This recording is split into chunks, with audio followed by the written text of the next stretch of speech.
Welcome back. Karachi کے علاقے کماڑی کے پٹی گراؤنڈ کے قریب بے نظیر انکم سپورٹ پروگرام کے باہر بھگدڑ مچنے سے 20 خواتین بے ہوش ہو گئیں۔ نذیر شاہ ہمارے ساتھ موجود ہیں، ان سے مزید جانیں گے۔ جی نذیر۔ بالکل دیکھیں، یہ K P T boys and girls secondary school Keamari ہے، جہاں پر اب سے کچھ دیر قبل یہ بھگدڑ مچنے کا واقعہ پیش آیا تھا، جس کے اندر پولیس کے مطابق اب تک 17 کے قریب خواتین ہیں جنہیں زخمی اور بے ہوشی کی حالت میں سول اسپتال منتقل کیا گیا۔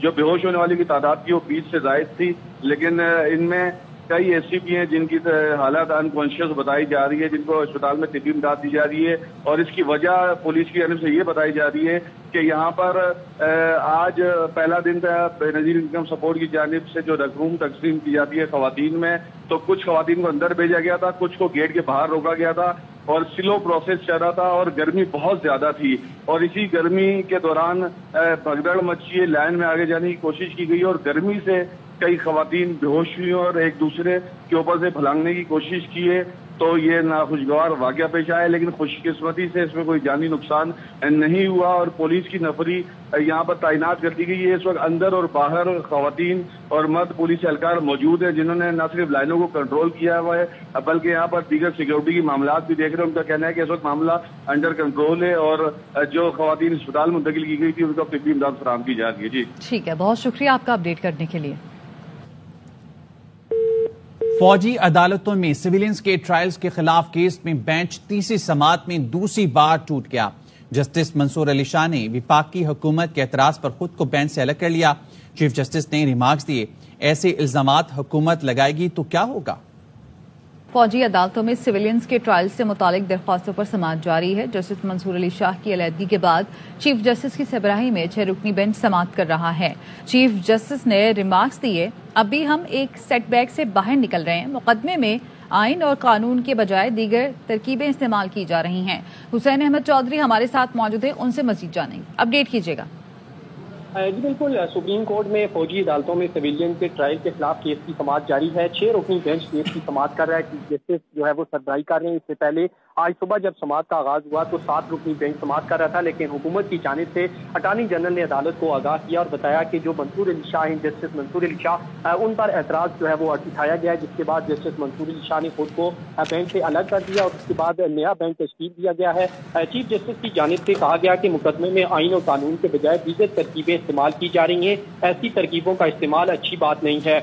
چیف جسٹس کی جانب میں کہا گیا کہ معاملہ بعد میں یہ دیکھیں گے، ابھی ہم ایک سیٹ بیک سے باہر نکل رہے ہیں۔ درخواست گزار جنید رزاق کے وکیل سلمان اکرم راجہ کے دلائل جو ہے وہ اس وقت جاری ہیں، اور 6 رکنی بینچ کیس کی سماعت کر رہا ہے۔ اس دوران جسٹس عائشہ ملک کی جانب سے کچھ سوالات اٹھائے گئے۔ ان کا کہنا تھا کہ F P L E case میں تو ریٹائرڈ فوجیوں کی فوج کے اندر تعلق کا معاملہ تھا، وہ معاملہ اس معاملے سے مطابقت نہیں رکھتا۔ آپ بتائیں کہ کیا سویلین کا فوجی عدالتوں میں ٹرائل ہو سکتا ہے یا نہیں؟ جسٹس عائشہ ملک نے کہا کہ آپ آرمی ایکٹ کی شکیں چیلنج کر رہے ہیں لیکن وجوہات نہیں بتا رہے۔ سلمان اکرم راجہ جو کہ درخواست گزار کے وکیل تھے، انہوں نے سپریم کورٹ کو بتایا کہ سپریم کورٹ ایک کیس میں یہ اصول طے کر چکی ہے۔ بہت شکریہ آپ کا اپڈیٹ کرنے کے لیے۔ وزیر خزانہ ساگڈار تقریب سے خطاب کریں کی بھی تھی، تو ہم نے پہلا قدم یہ اٹھایا کہ وہ اپیلوں کو فوری، ہم نے 2 ہفتے کے اندر اندر فیصلہ کیا کہ اس کو واپس لیا جائے، انکنڈیشنل ہم نے اس کو واپس لیا، اور پھر ایک ہائی پاور اسٹیئرنگ کمیٹی اسلامی جو ہے نظام کو آگے لے کے جانے کے لیے اور اس ہدف کو کوشش کرنے کے لیے کہ پورا کیا جائے، تو وہ ہم نے بھی اس کمیٹی کا قیام کیا۔ وہ اس میں مجھے بھی سب کی جو فیصلہ تھا کہ میں اس کی سپروائزری جو ہے ذمہ داری میں نبھاؤں، تو اس کو چیئرمین شپ میں گورنر اسٹیٹ بینک کے چیئرمین شپ میں اس کو قائم کیا گیا۔ اس میں بڑے بڑے اسکالرز اور جو ایکسپرٹس ہیں وہ اس میں شامل ہیں۔ آپ کو یاد ہوگا کہ ہم نے پچھلے ٹینیور میں بھی یہ کمیٹی شروع کی تھی، اور یہ یعنی اسلامائزیشن اس سسٹم کو کرنے کے لیے، اور اس کے کافی اچھے نتائج نکلے تھے۔ میں 2017 ٹینیور کی بات کر رہا ہوں۔ قریباً 21% بینکنگ جو ہے الحمدللہ وہ ان تمام اقدامات اور جو کوششیں ہوئیں اس کے نتیجے میں اسلامی بینکنگ 21% جو ہے اپنا شیئر حاصل کر چکی ہے، اور بہت تیزی سے اس طرف رجحان ہے۔ تو اسی ایک کامیاب تجربے کو سامنے رکھتے ہوئے اس کو دوبارہ شروع کیا گیا، اور پھر بجٹ میں میں نے عرض کیا تھا کہ ہم 1 جولائی سے یعنی 30 جون تک ہم نئی پروڈکٹ، اسلامک پروڈکٹس جو ہیں وہ لانچ کریں گے۔ نیشنل سیونگ اس پہ کام کر رہا تھا، میں ان کو کمپلیمنٹ پیش کرتا ہوں، انہوں نے بہت محنت کی ہے۔ ان کے ساتھ میرے اپنے جو فائنانس منسٹری کے جو کالیگز ہیں، ڈیٹ ڈپارٹمنٹ ڈی جی ڈیٹ ہیں، دوسرے ساتھی ہیں، انہوں نے بٹ صاحب ہے، تو ان سب لوگوں نے اس یعنی اسلامی جو ایک طرف ایک ہماری یعنی موومنٹ ہے اور ایک کوشش ہے، اس میں انہوں نے اپنا بھرپور کردار ادا کیا۔ 4 پروڈکٹس انہوں نے اس وقت الحمدللہ لانچ کر رہے ہیں 1 جولائی سے، اور یہ نیشنل سیونگز کی پروڈکٹس ہیں۔ یہ ہمارا جو سینٹرل ڈائریکٹوریٹ ہے نیشنل سیونگز، جو کہ آبویسلی فائنانس منسٹری کا ایک ونگ ہے اور ایک حصہ ہے، تو اس میں یہ چاروں پروڈکٹس جو 1 سال کا پروڈکٹ ہے، 3 سال کا ہے، 5 سال کا ہے، اور پھر سیونگز اکاؤنٹ ہے جس میں منتھلی منافع، لیکن اسلامی بیسس کے اوپر آپ اس کو لے سکتے ہیں۔ اپنا جو اپنا اصل سرمایہ ہے، پرنسپل اماؤنٹ، وہ بھی کسی وقت بھی نکال سکتے ہیں۔ تو یہ بڑی فلیکسیبل اسکیمز ہیں۔ میں سمجھتا ہوں کہ جو اس کی نیت کی گئی ہے، اللہ تعالیٰ کی خوشنودی اور اللہ تعالیٰ کی کمانڈ کے حوالے سے اللہ تعالیٰ اس کو قبول کرے، اور اس میں یہ پہلی دفعہ ہے کہ نیشنل سیونگز یہ شریعہ کمپلائنٹ پروڈکٹس کو انٹروڈیوس کر رہا ہے۔ تو اللہ تعالیٰ ان کو مزید برکت دے، اللہ کرے کہ آنے والے وقت میں یہ ڈومینیٹ کر جائے جو اس نیشنل سیونگز میں یہ سارا جو اسلامی شریعہ کمپلائنٹ جو بزنس ہے۔ میں نے جیسے کہا کہ بڑی جلدی پچھلے ٹینیور میں کافی زیادہ کیپچر ہوا ہے۔ میں 1-2 بینکوں کا مجھے علم ہے کہ وہ خود یعنی کنورٹ ہو گئے۔ ایک تو اوریجنل ایک بینک تھا جو پیور اسلامی تھا، لیکن اس کے بعد 2-3 اور کمرشل بینک جو ہیں ان کا جو رپورٹڈلی جو بیلنس شیٹس کہہ رہی ہیں وہ ٹوٹلی شفٹ ہو گئی ہیں ٹورڈز اسلامک بینکنگ، الحمدللہ۔ تو یہ سفر جاری و ساری ہے، ہم سب اللہ تعالیٰ کو جواب دہ ہیں کہ ہماری پوری کاوش ہے۔ ظاہر ہے کہ پورا سسٹم اوور نائٹ چینج نہیں ہو سکتا، یہ بڑے قلیل عرصے میں نہیں ہو سکتا، لیکن اسی طرح جو ہے سیریس جو ہماری ایفرٹ ہے، اللہ تعالیٰ کے فضل و کرم سے یہ مزید ہمیں اللہ تعالیٰ کے حکم کے مطابق سود سے نظام کو پاک کرنے کے لیے مزید ہمیں آگے انشاءاللہ منزل طے کریں گے۔ اللہ کرے کہ وہ دن دور نہ ہو جب وہ مستقبل میں ہم مکمل طور پہ اپنے ملک میں کمپلیٹ اسلامک شریعہ کمپلائنٹ بزنس اور فائنینشیل سسٹم لائیں اور سود سے پاک لائیں، کیونکہ قرآن حکیم میں ہے کہ اگر یہ سود والا جو کام ہے پھر اللہ اور اللہ کے رسول سے جنگ کرنے کے لیے تیار ہو جائیں۔ تو اللہ نہ کرے کہ ہماری خدا نہ خواستہ کسی اس کاوش میں کمی ہو، اس کوشش میں کمی ہو کہ ہم اس ملک کو اس نظام سے پاک کریں۔ تو چونکہ بجٹ میں بھی میں نے عرض کیا تھا کہ 30 جون تک ہم یہ اسکیم تیار کر لیں گے، 1 جولائی کو یہ انشاءاللہ یہ لانچ ہوگی۔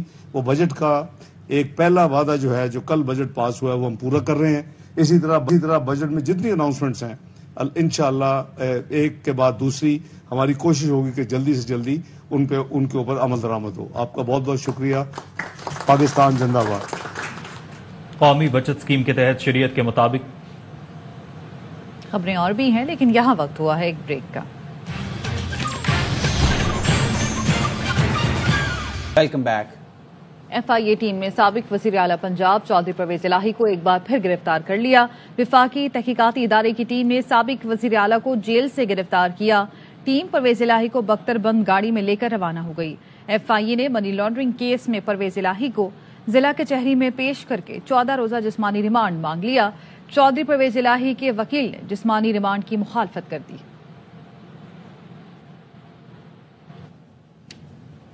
پرویز الہی کے فرنٹ مین اور گن مین چودھری محمد زمان کو گرفتار کر لیا گیا۔ محمد زمان سابق وزیر اعلیٰ کا کیش بوائے بھی تھا۔ ایف آئی اے کے مطابق چودھری محمد زمان پرویز الہی کے پیسوں کے لین دین میں بھی ملوث ہے۔ چودھری زمان پرویز الہی کی مبینہ بیوی سارہ انور کے ساتھ مبینہ طور پر کروڑوں روپے کی لین دین کرتا تھا۔ ایف آئی اے نے چودھری محمد زمان کے موبائل فون کے فرانسک کے ذریعے شواہد حاصل کر لیے۔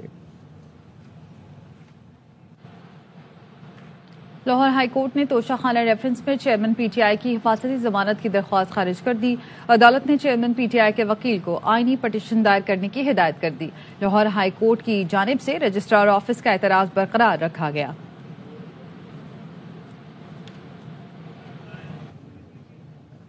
اہم خبر آپ کو دیں گے، پاکستان اور آئی ایم ایف کے درمیان طویل ورچوئل میٹنگ ہوئی ہے۔ آئی ایم ایف کو منانے کے لیے معاشی ٹیم کی سر توڑ کوششیں۔ شعیب نظامی ہمارے ساتھ ہیں، ان سے مزید جانیں گے۔ شعیب بتائے گا اس بارے میں؟ جی، کل جب بجٹ پاس ہوا تو اس کے بعد رات کو جو ہے پاکستان اور آئی ایم ایف کے درمیان رات گئے تک جو ہے ورچوئل میٹنگ ہوئی، جس میں ابھی تک جو ہے وہ جو $1 لاکھ پاکستان لانے کی اسکیم ہے اس کے اوپر ڈیڈ لاک برقرار ہے، اور جو پاکستان کا موقف ہے وہ آئی ایم ایف جو اس سے مطمئن نہیں ہے، اور تاحال جو ہے وہ یہ ڈیڈ لاک برقرار ہے۔ تاہم اس کے علاوہ جو باقی نکات ہیں، خاص طور پہ جو آئندہ مالی سال کا بجٹ ہے اس میں ٹیکس آمدن بڑھانے کے لیے، اخراجات میں کم کرنے کے لیے جو فیصلے کیے گئے ان سے آئی ایم ایف کو آگاہ کر دیا گیا ہے۔ تقریباً 215 ارب روپے کے جو نئے ٹیکسز لگائے گئے ہیں، اور جو ٹیکس ہدف بڑھا کر 9,200 سے بڑھا کر 9,214 ارب روپے کیا گیا ہے، اس سے جو ہے آئی ایم ایف کو آگاہ کیا گیا ہے۔ نان ٹیکس ریونیو بڑھانے کے لیے جو پیٹرولیم لیوی کے اوپر 10 روپے فی لیٹر پیٹرول اور ڈیزل مہنگا کیا جائے گا، اس سے بھی آگاہ کیا گیا۔ تقریباً 85 ارب روپے کے اخراجات کم کرنے سے بھی آئی ایم ایف کو آگاہ کیا گیا ہے۔ تاہم آج پھر ملاقات ہوگی اور آج پھر ورچوئل میٹنگ کے دوران جو ہے وہ معاملات طے کیے جائیں گے۔ پاکستان کوشش کرے گا کہ 30 جون سے پہلے کسی بھی طریقے سے یہ مذاکرات مکمل ہوں، اسٹاف لیول معاہدہ ہو، تاکہ پاکستان کو قرض پروگرام بحال کیا جا سکے۔ جی شعیب، بہت شکریہ آپ کا۔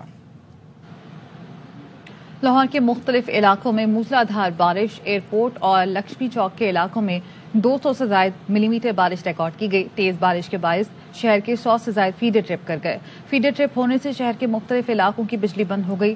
لکشمی چوک، ساندھا، گرین لائن، باٹا پور، رائیون روڈ، سمن آباد، گلشن راوی، کوٹ خواجہ سعید، بند روڈ، ہربنز پورہ اور باغبان پورہ میں بجلی کی فراہمی معطل ہے۔ مزید جانتے ہیں شہزاد ملک سے۔ جی شہزاد۔ لاہور میں گزشتہ رات مسلسل موسلادھار بارش کے بعد لاہور کی تقریباً تمام شہروں پہ پانی کھڑا ہے اور شہریوں کو شدید مشکلات کا سامنا ہے۔ 100 سے زائد جو ہیں وہ فیڈرز ٹرپ ہو گئے ہیں، اور جس سے آدھے سے زیادہ لاہور میں جو ہے وہ بجلی غائب ہے۔ اور اس وقت میں گلبرگ میں موجود ہوں، یہ بھی لاہور کے پوش علاقوں میں شمار ہوتا ہے۔ یہاں پر بھی گھٹنے گھٹنے پانی ہے، رکشے بند ہیں، گاڑیاں بند ہیں۔ سپریم کورٹ رجسٹری، مال روڈ، گڑی شاہو اور ڈیوس روڈ، تاج پورہ زیر آب ہے۔ واسا کی ٹیمیں جو ہیں وہ اپنا کام جاری رکھے ہوئے ہیں۔ رات بھر بارش جاری رہنے کے بعد اب پانی ہلکا ہلکا نیچے جانا شروع ہو گیا ہے، اور شہری جو ہے وہ شدید مشکلات کا شکار ہے اس وقت۔ جی، پری مانسون کی پہلی بارش نے لاہور میں مختلف سرکاری محکموں کی کارکردگی کا پول کھول دیا ہے۔ اس بارے میں بتائیں گے ہمارے نمائندے الماس احمد خان۔ کی پہلی موسلادھار بارش نے پنجاب گورنمنٹ کے جو مختلف ادارے ہیں ان کا پول کھول کے رکھ دیا ہے۔ لاہور کا یہ جو حال ہی میں اس کا افتتاح ہوا ہے انڈر پاس کلمہ چوک، یہاں سے 2 مختلف ٹنل نکل رہی ہیں۔ بالکل یہ ساتھ ہی انڈر پاس کے نیشنل پارک میں ایک انڈر گراؤنڈ ریزروائر بنایا گیا تھا، تاکہ سارے کا سارا پانی جو انڈر گراؤنڈ ریزروائر ہے اس میں جا سکے۔ یہ سارے کا سارا پانی وہاں پہ نہیں جا سکا ہے۔ دونوں اطراف کے جو انڈر پاس ہیں وہ پانی سے بھرے ہوئے ہیں۔ سب سے پہلے تو لاہور کے مختلف جو واسا کے مین ہولز ہیں وہ جیم ہیں، وہ چوک ہو چکے ہیں، ٹریفک چوک ہو چکی ہے، اور جو مختلف جو مسائل ہیں لاہور والوں کو وہ سامنا کرنا پڑ رہا ہے۔ اسلام آباد، پنجاب، بلوچستان، خیبر پختونخوا اور آزاد کشمیر میں موسلادھار بارش سے نظام زندگی درہم بھرا۔ پنجاب میں آسمانی بجلی گرنے سے 11 افراد جان سے گئے، نشیبی علاقے زیر آب آ گئے۔ وقت ہوا ایک بریک کا، ہمارے ساتھ رہیے۔